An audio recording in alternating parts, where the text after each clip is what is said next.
जिसके कान हों वो सुन ले, जिसकी आंखें हों वो देख ले।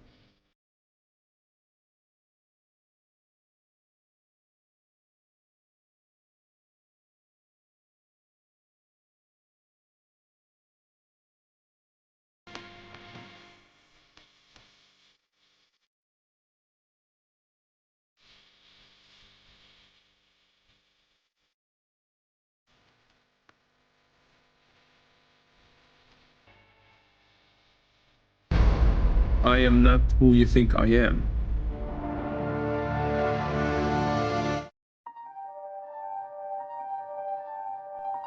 Israel, the occupying power, continues with its colonial policy and its daily violations. It continues to abuse, to arbitrarily detain, to carry out ethnic cleansing, steal land and natural resources, uproot trees, steal money. Israeli activity to Judaize Jerusalem, demolition of homes, confiscation of land and property, spoiling of natural resources.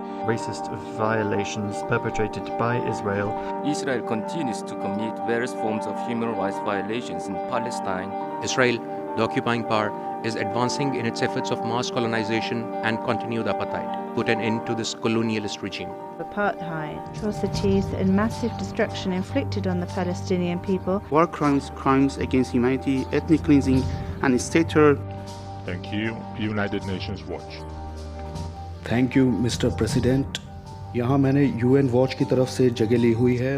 मेरा नाम Musab Hasan Yusuf है और मैं Ramallah में Hamas का एक member बन के बड़ा हुआ हूँ। मैं अपनी बातों को पलिश्ती अधिकारियों के लिए बोल रहा हूँ जो कि ये दावा करते हैं कि पलिश्ती लोगों की तरफ से वो ही इकलौते जायज़ प्रतिनिधि हैं। मैं पूछता हूँ, आपका जायज़ होना कहाँ से आता है? पलिश्त के लोगों ने आपको चुना नहीं है और ना ही आपको अपॉइंट किया है कि आप उन्हें रिप्रेजेंट करें। आपने खुद को खुद ही अपॉइंट किया हुआ है। आप अपने ही लोगों को किसी तरह का कोई हिसाब नहीं देते हैं और ये प्रमाण है कि आप उनके मानवता अधिकारों का पूरी तरह से हनन करते हैं। सच तो यह है, फ़लस्तीनी लोगों के और उनके ह्यूमन डेवलपमेंट के बारे में आप लोग सबसे कम चिंतित हैं। आप फ़लस्तीनी स्टूडेंट्स को उनके कैंपस से किडनैप करते हैं और उन्हें अपनी जेल में टॉर्चर करते हैं। अपने राजनीतिक दुश्मनों को भी टॉर्चर करते हैं। फ़लस्तीनी लोगों की तकलीफ़ें आपके स्वार्थी राजनीति के फ़ायदों का नतीजा है। फ़लस्तीनी लोगों के सबसे बड़े दुश्मन ही आप लोग हैं। अगर इजराइल नहीं होता तो आपके पास कोई नहीं होता जिस पर आप इल्ज़ाम लगाते। अपने खुद के लिए हुए एक्शंस के नतीजों की जिम्मेदारी उठाइए। आपकी शक्ति का दुरुपयोग बस बना रहे इसलिए आप विवादों की आंख को हवा दिया करते हैं। और आखिरी बात, आप इस प्लेटफॉर्म का इस्तेमाल करते हैं इंटरनेशनल कम्युनिटी को गुमराह करने के लिए और फ़लस्तीनी लोगों को ये यकीन दिलाने के लिए कि आपकी सारी समस्याओं का जिम्मेदार इजराइल है, वो समस्याएं जो आपने पैदा की। Thank you.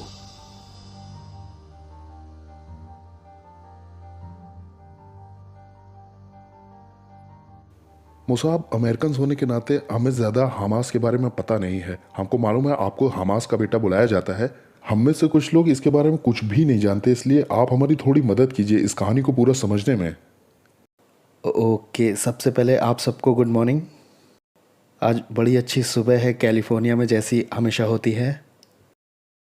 और हम मिडिल ईस्ट की जो पॉलिटिक्स है उसको यहाँ ला करके यहाँ के माहौल को ख़राब नहीं करना चाहते हैं, लेकिन ये बहुत ज़रूरी है और इसकी ज़रूरत भी है कि एक आइडिया आपको मिले कि आखिर मैं कहाँ से आता हूँ और मेरे बैकग्राउंड के बारे में भी। और मैं उम्मीद करता हूँ सबसे पहले तो कि मैं इसे बता भी पाऊँ और दूसरा आप इसे सब्र के साथ सुन भी पाएँ और हमारे साथ बने रहें। मैं मुसलमान परिवार में पैदा हुआ था, मिडिल ईस्ट में, इज़राइल में, जहाँ यीशु मसीह का जन्म हुआ था। एक्चुअली उनका जो गांव है वो जहाँ मैं रहता हूँ उससे ज़्यादा दूर नहीं था, 1.5 घंटे की ड्राइव होगी बस। और बेतलहम तो आधे घंटे की ही दूरी पर होगा जो मेरा गांव है उससे। एक ऐसे इस्लामिक परिवार में पैदा होना जिसने कि सुन्नी रेवोल्यूशन को आगे बढ़ाया हो, वो भी मिडिल ईस्ट के एरिया में, इससे देखकर आपको आश्चर्य हो सकता है कि भाई तुम यहाँ चर्च में क्या कर रहे हो। और वो भी खासकर तब जब मेरे जो वालिद हों वो हमास ऑर्गेनाइजेशन के टॉप लीडर्स में से एक हों। हमास एक इस्लामिक मुखालफत करने की मुहिम मानी जाती है। ये दो मकसद से पैदा हुई थी। पहला तो स्टेट ऑफ इज़राइल को मिटा देने के लिए, और एक इस्लामिक स्टेट को बनाना बगावत करके इज़राइल के स्टेट के ऊपर। मेरे जो वालिद हैं वो इस मुहिम की नींव रखने वालों में से एक हैं। आज वेस्ट बैंक पर इस मुहिम के टॉप लीडर वही हैं जहां पर पलिश्ती आबादी सबसे ज़्यादा है वहाँ। मैं उनका सबसे बड़ा बेटा हूँ और एक समय पर उनकी उम्मीद मुझसे थी कि मैं इस्लामिक नेता बनूं। इसीलिए उन्होंने मेरा नाम मुसाब रखा। बहुत पहले जब वो मेरी माँ से भी नहीं मिले थे तब से उन्होंने ऐसा माना हुआ था, क्योंकि मुसाब बहुत अच्छा दोस्त था मोहम्मद का, जो कि इस्लाम का नबी है। अब ये जो मुसाद है ये मोहम्मद के फॉलोअर्स में से एक बहुत ही रॉयल फैमिली से आता था। उसके माँ बाप बहुत अमीर थे और उनका समाज में ओहदा बहुत ही ऊंचा था। जो मक्का की बिरादरी थी उसमें उसने सब कुछ पीछे छोड़ दिया था। उसकी माँ ने उसके लिए एक मैसेंजर भी भिजवाया था, ये बोल के कि मोहम्मद से मुड़ जाओ और अपने जो पूर्वज हैं उनका जो धर्म है उसे मानना शुरू करो फिर से। और मुसाब यहाँ अपनी माँ से एक बहुत ही मशहूर बात कहता है, अगर आपकी 7 रूहें भी हों और वो एक के बाद एक निकल रही हों तो भी मैं मोहम्मद के पैगाम को नहीं छोड़ूंगा, मैं मोहम्मद के साथ ही रहूँगा। उसकी माँ बस ये कोशिश कर रही थी कि वो किसी तरह से उसे वापस ले आए, और वो मोहम्मद को छोड़ने को तैयार नहीं था, ना ही अपने ख़ानदान के लिए और ना पहचान के लिए। तो ये वो कहानी है जो मेरी माँ मुझे सुनाया करती थी मेरी शुरुआत में, कि मेरा नाम मुसाब रखा क्यों किया है, ताकि मुझे ये याद रहे कि हम चाहते हैं कि एक दिन तुम मुसाब की तरह ही एक इस्लामिक लीडर बनो। क्योंकि मुसाब पहला इस्लामिक एम्बेसडर था जो कि एक बहुत ही अमीर शाही परिवार से आता था, और उसने वो सब छोड़ दिया था। उसकी जो इज़्ज़त थी, शोहरत थी, जो उसकी ज़िंदगी थी, वो भी मोहम्मद के साथ जाने के लिए और दुख उठाने के लिए। और अब जो मेरी माँ थी वो ऐसा कुछ चाहती थी कि मैं ऐसा हो जाऊं, और मैंने किया भी लेकिन मोहम्मद के लिए नहीं, मैंने किया ये मसीह के लिए।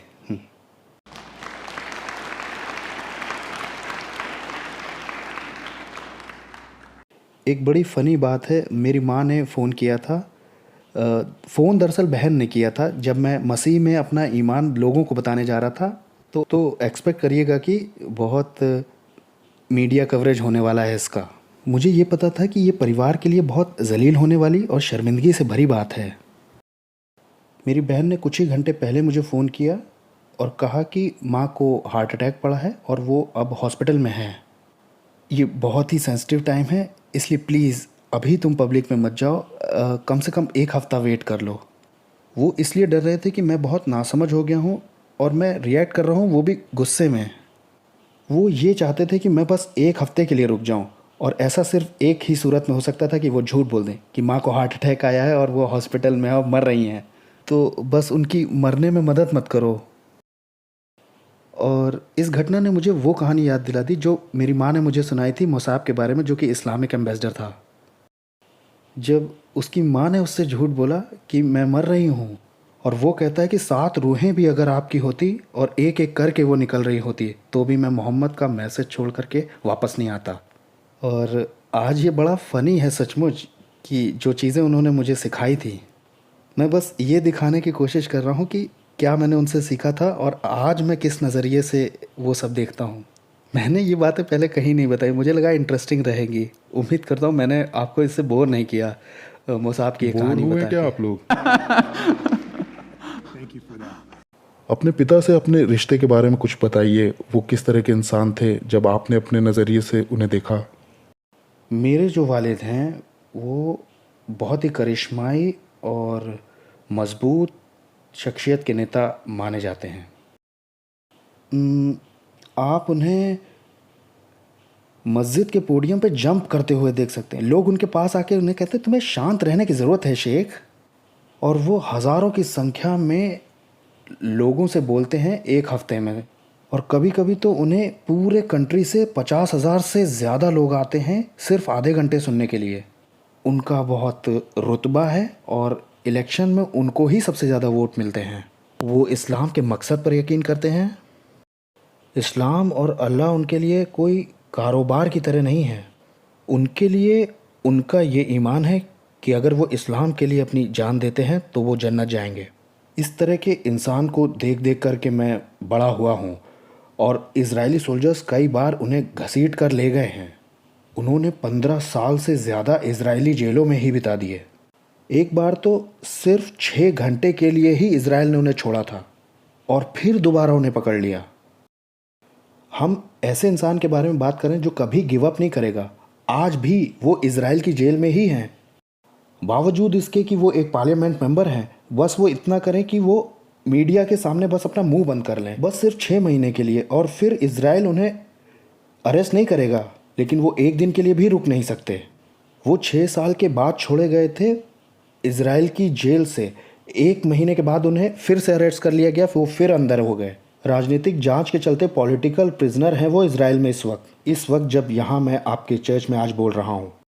तो हम ऐसे व्यक्ति के बारे में बात कर रहे हैं जो कभी गिव अप नहीं करेगा अपने विश्वास को, उस विश्वास को जिसे वो बहुत ही दृढ़ता से विश्वास करता है। तो कुछ इस तरह के पिता मुझे मिले हैं। मैं ये मानता हूँ कि वो बड़े अच्छे हैं, लविंग है, काइंड है, माँ के लिए, हमारे लिए और पड़ोसियों के लिए। लेकिन ईमानदारी से कहूँ तो वो एक ऐसे सपने का हिस्सा हैं जो कि सच्चाई की परछाई से ज़्यादा कुछ भी नहीं है, और उन्हें लगता है कि असलियत वही है, और वो उसमें विश्वास भी करते हैं, जैसे कि मिलियंस ऑफ मुस्लिम्स करते हैं। और अब वो समय आ गया है जब उन्हें ये कहने की ज़रूरत है कि उठो, अब जग जाओ, थोड़े सवाल करो, थोड़े शक करो। और मैं उम्मीद करता हूँ कि एक दिन आएगा कि जब मैं बिल्कुल एग्जैक्टली ऐसे ही बात उनसे कर सकूँ। आप एक लड़के की तरह एक वॉर जोन में बड़े हो रहे हैं, ये कैसा था आपकी नज़र में? आपका उस वक्त क्या सोचना था जब आप बड़े हो रहे थे, और इसने आप पर कैसे प्रभाव डाला? अब आप इस तरह की कल्पना कीजिए कि आप पैलेस्टीनियन टेरिटरी में बड़े हो रहे हैं। फ़लस्तीनी लोग अपने आप को इज़राइल के अंडर कब्ज़े में मानते हैं, और यूनाइटेड नेशन ये मानता है कि फ़लस्तीनियों के विरोध में इज़राइल काबू करने की शक्ति रखता है। और फ़लस्तीन अपने आप को ऐसे खेल में दिखाता है कि उस पर बड़ा अत्याचार हुआ है, और ये है आसान। और मुझे भी आसान ही लगा करता था कि इज़राइल को दोषी समझूं, और जो भी हमारी राजनीतिक या सामाजिक या और किसी तरह की भी समस्याएं, उन सब का दोषी इज़राइल है। अब ये तरीका आसान भी लगता है, इसलिए मैं कभी पुरानी ज़िंदगी में इतनी हिम्मत नहीं जुटा पाया कि शीशे के सामने खड़े होकर कहूँ कि ये इज़राइल की नहीं, ये मेरी प्रॉब्लम है, मुझे इस पे काम करना होगा, ये मेरी जिम्मेदारी है। और इस तरह के माहौल में बड़े होना जिसमें आप पीड़ित व्यक्ति बने हों, और आपने बहुत सारा खून खराबा भी देखा हो। अब अगर एक बच्चे की आंखों से आप सच्चाई देखते हैं उस माहौल में, तो समझिए इज़राइल ही दुश्मन है। एक बच्चे को आप कैसे यकीन दिला सकते हो, उसके पिता को उससे छीन करके कई सालों के लिए, कि आप दुश्मन नहीं हो? एक बच्चे में इतनी ताकत नहीं होती कि वो अंतर कर सके दो चीज़ों के बीच में, सही और गलत के बीच में, कि वो उस समस्या की जड़ को तो देख पाए और उस समस्या को जो उसके सामने है ना देखे। मुस्लिम परिवार से, पलिश्ती परिवार से, बहुत कंजर्वेटिव हो, राष्ट्रवादी हो, मैंने इज़राइल से नफ़रत ही की थी। उसके लिए कारण पॉलिटिकल थे, पर्सनल भी थे, नेशनल भी थे और आइडियोलॉजिकल कारण भी थे उसके पीछे। अगर हम में से कोई भी वहाँ पैदा होता है या वहाँ पैदा हुआ हो उस माहौल में, तो हम आज किस तरह के होंगे या वो व्यक्ति आज कैसा होगा? क्या आप इस जगह पर होना चाहेंगे या आप वहाँ जाना चाहेंगे इंसान होने के नाते? मेरे माहौल ने मेरे भविष्य को ढालने में बहुत ही इम्पोर्टेंट रोल निभाया है और ज़िंदगी के कुछ मोड़ पर मुझे बहुत मुश्किल चुनाव करने पड़े और मेरे इसी कारण से हमें आगे भी कुछ बातें करनी है। मुझे लगता है मैंने आपके सवाल का जवाब दिया। आप बहुत दीन ईमान वाले मुसलमान थे जब बड़े हो रहे थे? अब नहीं हूँ। नहीं, जब बड़े हो रहे थे था। हाँ, मैं था। 5 बार मैं नमाज़ पढ़ता था, दिन में मस्जिद जाता था। मुझे याद है कि मैं सुबह की दुआएं करने जाता था। वो सुबह की दुआएं 4 से 4:30 के बीच सुबह सुबह होती हैं। अब ज़रा कल्पना कीजिए कि एक बच्चा है जो चाहता है कि उसके माँ बाप को उस पर फ़क्र हो। मस्जिद जाते हुए कब्रिस्तान की दीवार पड़ती है और कब्रिस्तान बड़ा भयानक है, डरावना भी है, और ये बस मस्जिद जाने के लिए हो रहा है। मैं अपनी पूरी कोशिश कर रहा था उस खुदा को खुश करने में और अपने परिवार को खुश करने में और उनकी उम्मीद पूरी करने में, और बदकिस्मती से मैंने उनकी कोई उम्मीद पूरी नहीं की और मैंने उन्हें निराश ही किया बस। हमें थोड़ा सा इस बारे में और बताइए कि इज़राइल के बराबर में बड़ा होना कैसा है, या वहाँ जो मतभेद चल रहे हैं उसके बारे में, कि वो क्या बात थी जो इज़राइल के प्रति टेररिस्ट तरह के विचार आप रखने लग गए थे, इनके बारे में? दरअसल ऐसा हुआ कि हमारे जो पिता थे वो हमें एक नए एरिया की तरफ लेके चले गए और उसी एरिया में मैंने बताया ना कि वो कब्रिस्तान भी वहीं पड़ता था। अब फ़लस्तीन के बारे में मैं आपको एक बात बता दूं कि बहुत खून खराबा सड़कों पे वहाँ होता है और बहुत से जवान लोग वहाँ मारे गए थे। वो ये समझिए कि हमारे दरवाज़े के बराबर में ही गाड़े जाते थे। तो मैं ये देखा करता था कि पूरे कस्बे का जो खून खराबा था वो हमारे पड़ोस में ही निकल के आया करता था और उसे देखना भी बहुत मुश्किल है कि ये हमारे ही फ़लस्तीनी राजनेताओं की गलतियां हैं जिनकी वजह से हमारा देश आज इस हाल में पहुंचा हुआ है। इस चीज़ को इस तरह से देखना तो बहुत आसान है कि ये जो मौत हुई है इसका ज़िम्मेदार इज़राइल है। और अब जैसा मैंने बताया कि मैं हर चीज़ के लिए इज़राइल को ज़िम्मेदार ठहराने लगा था और 17 का होते ही मैंने बंदूकें ख़रीदी टेररिस्ट बनने के लिए। सौभाग्य से मैं 3 हफ्ते बाद ही पकड़ लिया गया, यहाँ तक कि मुझे बंदूक चलाना मैं सीखता उससे पहले ही इजरायली सोल्जर्स के द्वारा। आप सिंपली ये भी कह सकते हो कि मैं टेररिस्ट बनना तो चाहता था लेकिन बुरी तरह से फेल हो गया उसमें। तो मैं इज़राइल के द्वारा पकड़ लिया गया और एक नया चैप्टर मेरी ज़िंदगी का शुरू हो गया। मैं 18 का ही था उस वक्त जब मैं पकड़ा गया। इस नए चैप्टर के बारे में थोड़ा सा हमें बताइए, क्या इज़राइल का रिस्पांस था आपके लिए? मैं चाह रहा था कि ये सवाल उठाया जाए, ये नोटिस नहीं कर पाए।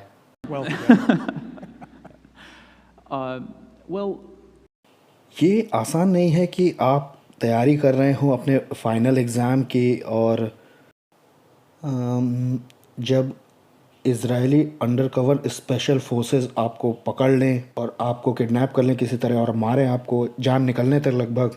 और ये कोई इज़राइली गवर्नमेंट की पॉलिसी नहीं है, मैं ये बात बिल्कुल क्लियर कर दूं आपको। ये एक ऐसी घटना थी जिसमें सोल्जर्स को ये पता था कि मैं टॉप हमास लीडर का फाउंडर का बेटा हूँ। वो भी 19 और 20 साल के ही थे और वो गुस्से में भी थे और उन्हें लगा कि वो मुझसे बदला ले सकते हैं। उन्होंने मुझे लगभग मरने तक मारा अपने राइफ़ल के पीछे वाले हिस्से से, और इससे पहले कि मैं इंट्रोगेशन सेंटर तक पहुंच पाता मैं लगभग ख़त्म था। डॉक्टर्स भी उस जेल में मुझे एक्सेप्ट नहीं करना चाहते थे मेरी हालत की वजह से। अब मैं ये सब कह क्यों रहा हूँ? मैं ये इसलिए नहीं कह रहा हूँ कि मैं विक्टिम जैसा दिखाई दूँ, मैं इसलिए कह रहा हूँ कि अगर हमारे बीच में कोई मुसलमान हो तो है कोई मुसलमान यहाँ पे? है आज कोई यहाँ पे? बदकिस्मती की बात है। मैं मेरे लोगों को ये दिखाना चाहता हूँ कि मैंने वो दुख सहा है, मैं उससे गुजरा हूँ। अगर आप मुझसे ये कहना चाहते हो कि आप कितना फ्रस्ट्रेटेड हो इज़राइल की वजह से, तो मुझे ज़रा ये बताने दो कि मैंने कितना दुख उठाया है। लेकिन इज़राइल इस प्रॉब्लम का सोर्स नहीं है। प्रॉब्लम ज़्यादा गहराई में है और बहुत कॉम्प्लिकेटेड भी है। मैं इसका हिस्सा रह चुका हूँ। मुझे अपने लिए ही प्रॉब्लम खड़ी नहीं करनी चाहिए थी। मैं क्यों गया ही बंदूक खरीदने, शुरुआत से ही कोशिश क्यों की। इजराइल तो एक छोटा सा देश है जो अपने आप को बस डिफेंड करने की कोशिश कर रहा है। मैं खुद आँख से पंगे ले रहा था। इजराइल किसी को भी बर्दाश्त नहीं करेगा अगर कोई उसके नागरिकों को हर्ट करे, और मैं ये देख नहीं सका। मेरे लिए ये एक विद्रोह था जिसे न्याय का चोला उड़ा दिया गया है, या चोला उड़ा दिया गया है खुशी का, और हमास ही इसे उड़ा रहा है और अपने ही लोगों से झूठ बोल रहा है, मरवा के निर्दोष लोगों को। अब मैं मारा गया हूँ जैसा मैंने बताया, और ये बहुत बुरा बर्ताव भी मेरे साथ हुआ था। लेकिन जेल में अब इज़राइल की जो अथॉरिटीज़ थी वो कोशिश कर रही थी रिक्रूट करने की ऐसे लोगों को जो काम करें और इज़राइल की स्टेट को सुरक्षा दिलाने की कोशिश करें। और उनमें से एक कैंडिडेट मैं भी था, क्योंकि मैं टॉप हमास लीडर का बेटा था। अब उन्होंने मुझे ऑफ़र दिया कि मैं उनके लिए काम करूं। अब ज़रा समझने की कोशिश कीजिए। अब हो तो आप अपने बैकग्राउंड के, और वो नफ़रत और झंझलाहट भी है आपकी, और अब जिस देश से आप नफ़रत करते हो वो आपसे काम करने के लिए बोल रहा है अपने लिए। क्या आंसर होगा आपका? मैंने हाँ तो कह दिया, लेकिन मेरे दिमाग में दूसरा ही एजेंडा था। मेरे दिमाग में ये था कि अब ये मुझे छोड़ देंगे और मैं आज़ाद हो जाऊंगा फिर से, और इन्हें झूठी सूचनाएं दे के इन्हें आसानी से बेवकूफ़ बना दूंगा। लगा मुझे यही था कि मोस्ट पावरफुल एजेंसी को मैं बेवकूफ़ बना ले जाऊंगा। फाइनली मुझे ये लगा कि अब ये मुझे छोड़ने वाले होंगे, क्योंकि मैंने हाँ कर दिया काम के लिए। इन्होंने कहा सॉरी, हमें तुम्हें जेल में भेजना होगा, क्योंकि अगर तुम्हें छोड़ा तो ये बात खुल जाएगी और हमास ही तुम्हें मार देगा। तो अब तुम्हें दूसरे और लोगों के साथ भी समय बिताना चाहिए, बस थोड़े से समय के लिए। अब उन्होंने मुझे जेल भेज दिया। आप देख रहे हैं कि मेरे पास कोई चुनाव तो था नहीं, और वो थोड़ा सा समय 16 महीने का था, जहां मुझे देखने को मिली हमास की जो क्रूरता थी जेल में। लेकिन इस बार ये इजरायली टॉर्चर नहीं था फ़लस्तीनियों के ख़िलाफ़। वो होता तो मैं ऐसा मान लेता कि ये तो हमारे दुश्मन हैं ही। लेकिन अब एक नई चुनौती मुझे देखने को मिल रही थी कि हमास के अपने ही लोग जेल में अपने ही लोगों को हमास के टॉर्चर कर रहे थे। हमास के सिक्योरिटी विंग को ऐसा शक हुआ था कि कुछ कैदियों ने जानकारियां दी हैं और हाथ मिलाया है इजराइल की इंटेलिजेंस के साथ। तो वो ऐसे लोगों को ढूंढ रहे थे और उन्हें टॉर्चर कर रहे थे। 16 मर चुके थे और 100 से ज़्यादा बुरी तरह से टॉर्चर किए गए थे। वो एक कैदी को लाते और उस पर शरीर पर उसके बहुत ज़्यादतियाँ करते थे। जैसे मिसाल के तौर पे उनके नाखूनों के नीचे सुइयाँ घुसेड़ करके उनसे ये पूछते थे कि कौन है तुम्हारे नेटवर्क में, और कौन है जो इजराइल के लिए काम कर रहा है। उस बेचारे आदमी का पहले ही कोई रिश्ता नहीं है इजराइल के साथ वैसे तो, लेकिन बहुत सारे प्रेशर की वजह से और उसके पास बचने का कोई मौका नहीं, तो वो अपनी माँ का नाम ले लेता है और हमास जाएगा, चाहे वो अंदर हो या बाहर हो, और उन्हें टॉर्चर करके मार देगा उन सब लोगों को। ये है हमास का तरीका। और अब जैसे मैंने बताया कि एक बच्चे के लिए बड़ा मुश्किल होता है कि अंतर कर पाए अच्छे या बुरे में। अच्छा, इजराइल बुरा है, फ़लस्तीन अच्छा है, ठीक है आगे बढ़ो। लेकिन अब मैंने एक नया ही रंग देखा था इस तस्वीर का। मैं देखता हूँ कि हमास मेरे पिता का ऑर्गेनाइजेशन अपने ही लोगों को मार रहा है और टॉर्चर कर रहा है। क्या हो सकता है, क्या हो सकता है अगर हमास किसी मोड़ पे गवर्नमेंट बन जाए? ये सवाल सबसे बड़ा था जेल में। हमारा जो मकसद है वो परिवार के तौर पर इस्लामिक मकसद है। हम तो बादशाहत चाहते हैं पूरी दुनिया पर, और एक इस्लामिक रियासत बनाना चाहते हैं सारी सिविलाइजेशंस के ऊपर। ये तो ऐलान किया हुआ मकसद है हमास और मुसलमान भाइयों का। इस्लाम का भी ऐलान किया हुआ मकसद यही है। और कहीं अगर हम इस बड़े मकसद का एक छोटा सा हिस्सा भी पूरा कर ले गए कि एक इस्लामिक रियासत बना ले गए जिस जगह पर आज इजराइल एग्जिस्ट करता है वहाँ, तो हमास करेगा क्या अपने खुद के लोगों के साथ? हमास जेल के अंदर भी छोटी हुकूमत ही थी।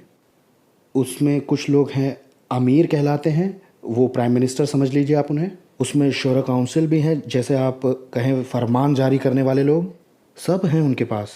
वो सचमुच एक छोटी सी सरकार है और इजराइल की अथॉरिटी उसे कंट्रोल नहीं कर सकते, क्योंकि हमास के जो कैदी हैं वो अपने आप को अपराध करने वाले कैदी नहीं मानते हैं। वो तो अपने आप को ऐसा समझते हैं जैसे वो आज़ादी के लिए लड़ने वाले हों। बाय द वे, कोई भी टेररिस्ट दुनिया में ऐसा नहीं है जो अपने आप को टेररिस्ट जैसा फील करता हो। हमास के लोग महसूस करते हैं कि वो बड़े नेक लोग हैं और सही काम कर रहे हैं, अपने लिए, अपने खुदा के लिए, अपने देश के लिए और इंसानियत के लिए भी। इस चुनौती का सबसे बड़ा हिस्सा यह है कि वो विश्वास करते हैं जो वो कर रहे हैं उस पर। अब ये समझिए कि मैंने विश्वास किया था कुछ हद तक। मैं कुछ अलग अलग तस्वीरें बनाने की कोशिश कर रहा था कि क्या हो सकता है, और मैं इस बात को अपने मन की आंखों से और दिमाग से देख भी पाया उसी वक्त कि हमास अपने ही लोगों को मारेगा और टॉर्चर करेगा। और आज ये बात सच साबित हो गई है। हमास ने थोड़े ही सालों पहले गाजा स्ट्राइप पर अपना कंट्रोल लिया है,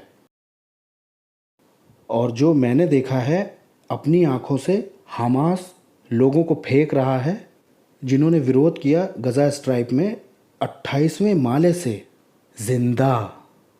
मैंने होते हुए इसे देखा था, आप यूट्यूब पे देख सकते हैं।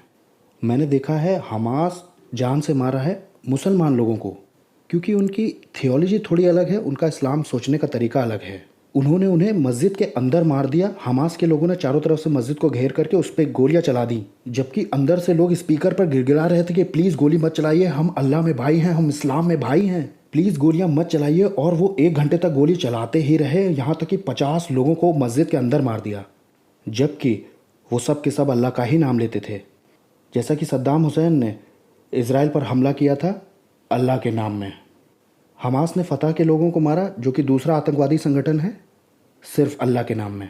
हिजबुल्लाह इज़राइल के लोगों को मारता है अल्लाह के नाम से। जॉर्डन के लोग सीरिया के लोगों को अल्लाह के नाम से।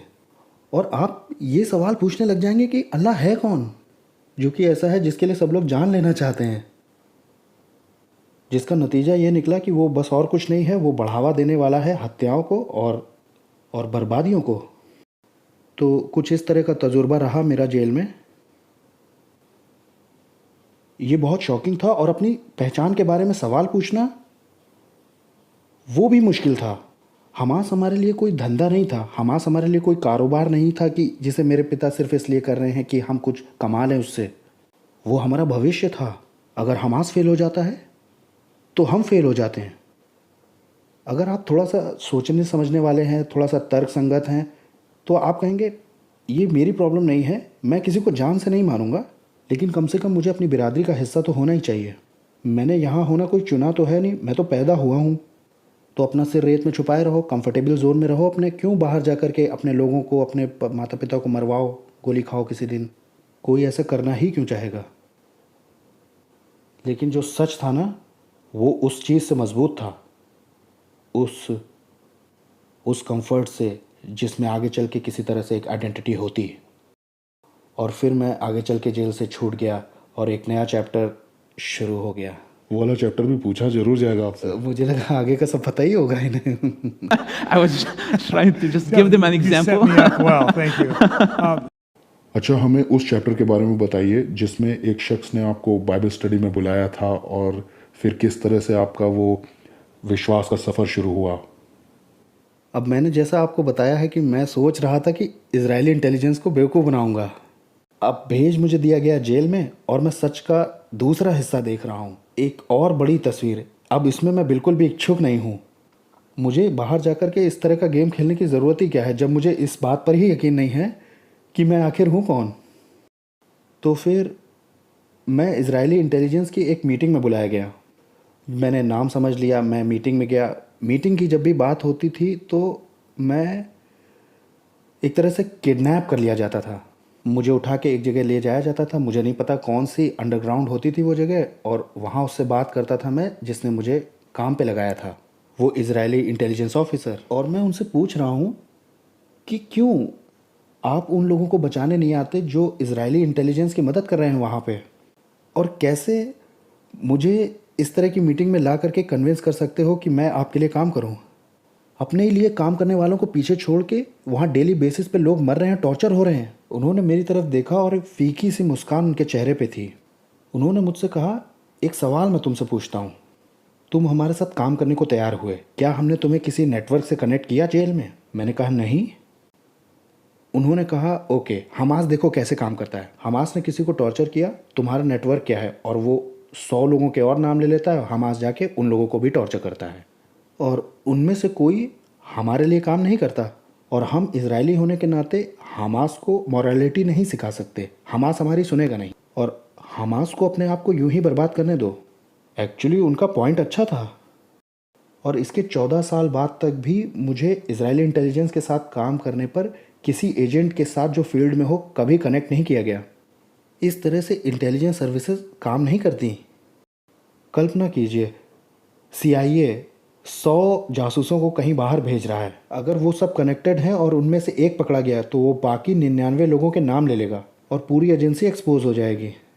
इसे इंटेलिजेंस थोड़ी कहते हैं, इसे तो बेवकूफ़ियाँ कहते हैं। तो इंटेलिजेंस की दुनिया में हम इस तरह से काम नहीं करते हैं।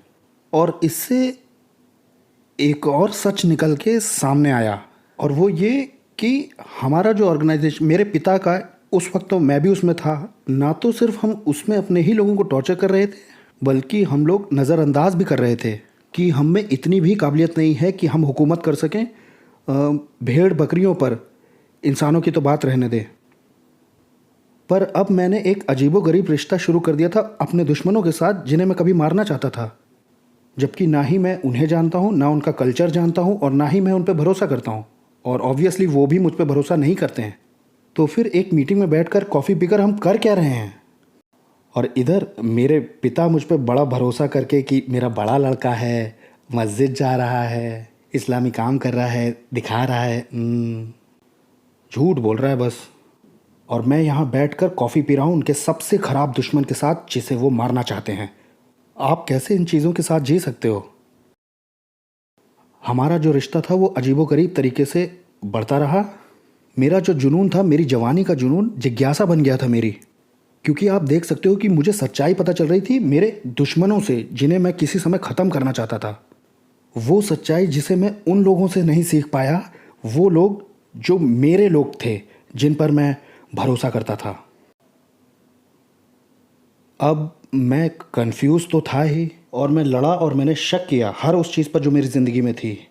उसी समय में मैं एक बाइबल स्टडी में इनवाइट किया गया। मुझे एक बाइबल भी गिफ्ट के रूप में दी गई और मैं पढ़ रहा था पहाड़ी उपदेश को, जहाँ खुदावंद ने कहा कि अपने दुश्मनों से मोहब्बत करना। और इसने मेरी वो समस्या सुलझाने में बहुत मदद की, क्योंकि मैं ढूंढ रहा था दुश्मन को, दुश्मन की परिभाषा, मेरा दुश्मन कौन है। और अब तो मुझे ये भी नहीं पता था कि मेरा दोस्त और दुश्मन कौन है। एक मिनट, यीशु मसीह मुझे ये बता रहे थे कि किसी को भी अपना दुश्मन मत समझो और सबको बिना शर्त के प्रेम करो, ये तुम्हारा चैलेंज है। क्या तुम इसे मानोगे? अब मुझे ऐसा लगा कि ये चैलेंज तो लेने वाला है, लेकिन मैं एक गड़बड़ में फंसा हूँ। हमास एक आतंकवादी संगठन है, अंडरग्राउंड ऑर्गेनाइजेशन। इसके अपने सदस्यों को भी और इसके नेताओं को भी पूरी प्लान की जानकारी नहीं होती। जैसे मेरे पिता टॉप हमास लीडर हैं, लेकिन उन्हें मिलिट्री विंग में क्या होने वाला नहीं मालूम। उन्हें भी गतिविधियों की पूरी जानकारी नहीं होती। हाँ, ये हो सकता है कि उन्हें इतना तजुर्बा हो गया हो कि वो चीज़ों को समझ सकते हैं, लेकिन वो भी पूछते नहीं हैं और वो ये बात चाहते भी नहीं हैं कि वो हर एक गतिविधि में इन्वॉल्व हों। कोई गतिविधि ऐसे ही सर्वाइव कर पाती है और हमास पैदा हुआ है इज़राइल को धीरे धीरे मारने के लिए। और इसकी स्ट्रैटेजी कुछ ऐसी है कि दुश्मन का खून बहता रहे बहुत लंबे समय तक, जब तक वो मर ना जाए। हमास की स्ट्रैटेजी ऐसी नहीं कि सबको एक साथ भेज दो अलकायदा की तरह और सब लोग जाओ काम छोड़ करके और जान दे दो अल्लाह की शान के लिए। हमास कहता है कि परिवार के सिर्फ एक सदस्य को भेजो। अगर आपके 5 बच्चे हैं तो सिर्फ एक को भेजो जिहाद के लिए, बाकी 4 को भेजो डॉक्टरी करने, लॉयर बनने के लिए। हमास का जो चेहरा है वो बहुत इंसानी है, जो नकाब उसने पहना हुआ है, क्योंकि यही तो उनकी ताकत है। हमास के पास इंफ्रास्ट्रक्चर है, स्कूल्स हैं, हॉस्पिटल्स हैं, इंस्टीट्यूट्स हैं। उससे निकलना आसान नहीं है। तो ऐसी कॉम्प्लिकेटेड ऑर्गेनाइजेशन, जिससे सच कहूँ ईमानदारी से तो इज़राइल 25 सालों से लड़ने की कोशिश कर रहा है, और जानते हुआ क्या? हमास सिर्फ मजबूत होता गया। आप इसे कैसे एक्सप्लेन कर सकते हो? इज़राइल ने अपनी हर संभव कोशिश की है हमास की हिंसा को रोकने की, और मुझे कहते हुए बड़ा दुख हो रहा है कि इज़राइल उसमें फेल हुआ। अब इस तरह के माहौल में होना और इस तरह की गड़बड़ वाली गतिविधियों के बीच में होना, और फिर इजरायली इंटेलिजेंस का भी हिस्सा होना, जो सबसे ज़्यादा पावरफुल इंटेलिजेंस है दुनिया की, जो कि एक अंडरग्राउंड एजेंसी भी है। आपका कहीं ना कहीं कोई अस्तित्व तो होता है, लेकिन होता नहीं भी है। वहाँ कोई ऐसी आँख नहीं है जो आपको देख सके। जैसे कि अगर आप ये सन ऑफ हामास नाम की किताब को ढूंढने जाएं, तो ये आपको मिलेगी कहाँ? क्रिश्चियन फिक्शन में। मेरी ज़िंदगी एक सपने की तरह हो गई थी, जिसे बयान करना बहुत मुश्किल है इन सूखे शब्दों में, भाषा चाहे कोई भी हो। लेकिन ये जो नया चैप्टर था, मसीह को जानने का और दुश्मनों को मोहब्बत करने का, ये नया जुनून बन गया मेरा। मैं बहुत उत्साह से भर गया था और बस मैं मौतें रोकना चाहता था। मुझे इजरायली राजनीतिक एजेंडा पक्की तौर से पता नहीं था, फ़लस्तीन का राजनीतिक एजेंडा भी पक्की तौर से पता नहीं था। वो दोनों ही गलत हो सकते थे और मुझे पता नहीं था कि मैं क्या करूं, लेकिन मैं ज़िंदगियां बचाना चाहता था। अब एक भ्रमित इंसान है और वो शक कर रहा है और सवाल कर रहा है अपनी पहचान पर।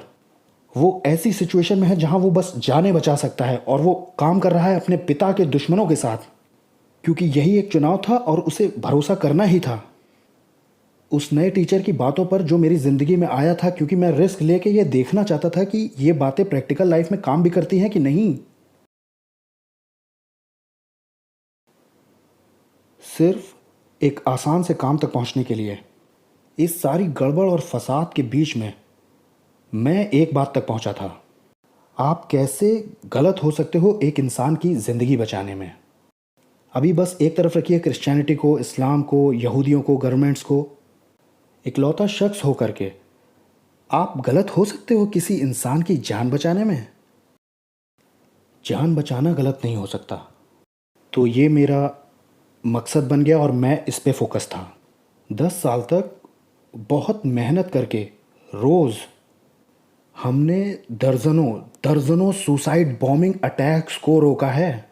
जब मैं सुसाइड बॉम्बर्स बोल रहा हूँ तो उसका मतलब है कि ऐसा एक व्यक्ति जो अपने आप को बम से बांध लेता है, जाके एक बस लेता है और भीड़ के बीच में बैठ जाता है। बूढ़े लोग, बच्चे, औरतें स्कूल जा रहे हैं, काम पे जा रहे हैं, जल्दी में हैं, कॉफ़ी पी रहे हैं, कुछ कर रहे हैं उस बस में बैठ करके, और ये लड़का उनसे बदला लेना चाहता है, पहले अपने आप को फोड़ करके और फिर उन लोगों को सबको मार के। हमें ऐसे लोगों को उस बस में चढ़ने से पहले पकड़ना होता था। क्या मैं ये बता सकता हूँ कि किस तरह से हमास तुरंत तैयार करता है ऐसे सुसाइड बमर्स को? कितना टाइम है हमारे 6 पास? मिनट है हमारे पास। अच्छा, 6 मिनट हैं। हमास किसी के पास जाता है मस्जिद में अंधेरे में, 2 नकाबपोश लोग उसके पास जाकर उसे रोकेंगे और कहेंगे, सुनो, क्या तुम सुसाइड बॉम्बर बनना चाहते हो? अगर उसने कहा हाँ, तो वो कहेंगे ओके ठीक है, चलो हमारे साथ।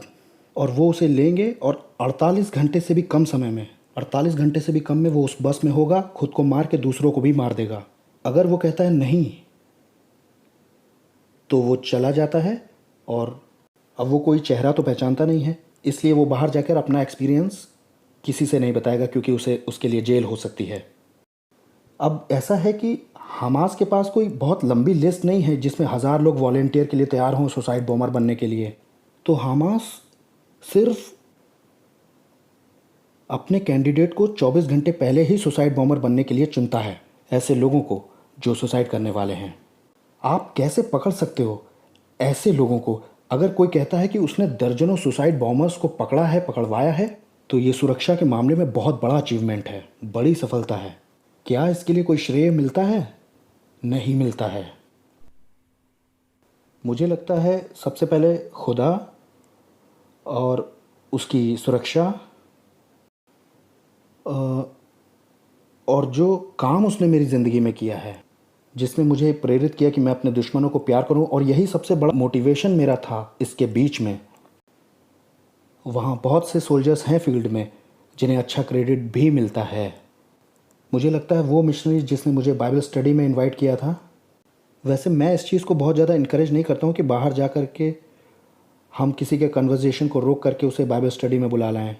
मेरा मतलब है कि सही समय या सही लोकेशन पर, जैसे कि जेंटल लोग करते हैं जैसा उसने किया था, और ना ही लोगों को इस तरह से चर्च में बुलाया जाए, क्योंकि हम लोग ज़्यादातर ऐसा ही करते हैं, हम लोग लोगों को चर्च में बुला लेते हैं। मैं मानता हूँ लोगों को मोहब्बत के लिए, माफ़ करने के लिए इनवाइट करना चाहिए। हमने सीखा है और हम मसीह की जीवन शैली से गवाही दें, ना कि लोगों को रिलीजियस और पॉलिटिकल वजह से चर्च में इनवाइट करें। मैं बस ये कहना चाह रहा हूँ कि बहुत सी ज़िंदगियाँ बचाई गईं और आज मैं मसीह का एक फॉलोअर हूँ। हो सकता है मेरी पहचान ऐसी क्रिश्चियनिटी की ना हो जो आज यूनाइटेड स्टेट या पूरी दुनिया में फैली है, क्योंकि मैं ये मानता हूँ मसीह ऐसा तो बिल्कुल बनाना नहीं चाह रहा था। लेकिन रोज़ सुबह एक चैलेंज मैं अपने आप को देता हूँ कि अपने दुश्मनों को मोहब्बत करूँ और बिना फ़ायदा लोगों को माफ़ करूँ और बिना फ़ायदा लोगों को मोहब्बत करूँ। और मेरे संदेश का केंद्र यही है। आखिर में एक बात हम आपसे और जानना चाह रहे हैं। अगर कोई यहाँ पर आपको सुन रहा है, इस रूम में या कहीं और से भी सुन रहा है, जिस तक आपकी आवाज़ पहुँच रही है और अभी भी वो खोज ही रहा है, अभी उसे वो जीवन मिला नहीं है, उसने अभी वो चैलेंज भी नहीं लिया है, वो ऐसी एक कौन सी बात होगी जो आप उसे कहें जिससे वो आगे बढ़ के वो चैलेंज ले? मैं इनवाइट करता हूँ सबसे पहले अपने आप को, और दूसरा हर एक को, बस मोहब्बत करने के लिए अपने दुश्मनों को। अगर आपका कोई दुश्मन है, मुझे नहीं मालूम कैसे, मुझे नहीं मालूम कि आप ऐसे कंक्लूजन पे कैसे पहुँचे कि वो आपका दुश्मन रहा या रही, प्लीज़ 1 मिनट लेकर के उस शख्स को माफ़ कर दीजिए और ख़ुद को भी माफ़ कर दीजिए और मूव ऑन हो जाइए। लेकिन अगर आप ठीक कर सकते हैं तो ठीक कीजिए, प्लीज़ फिक्स कीजिए इसे। My message. Thank you very much. Thank you very much.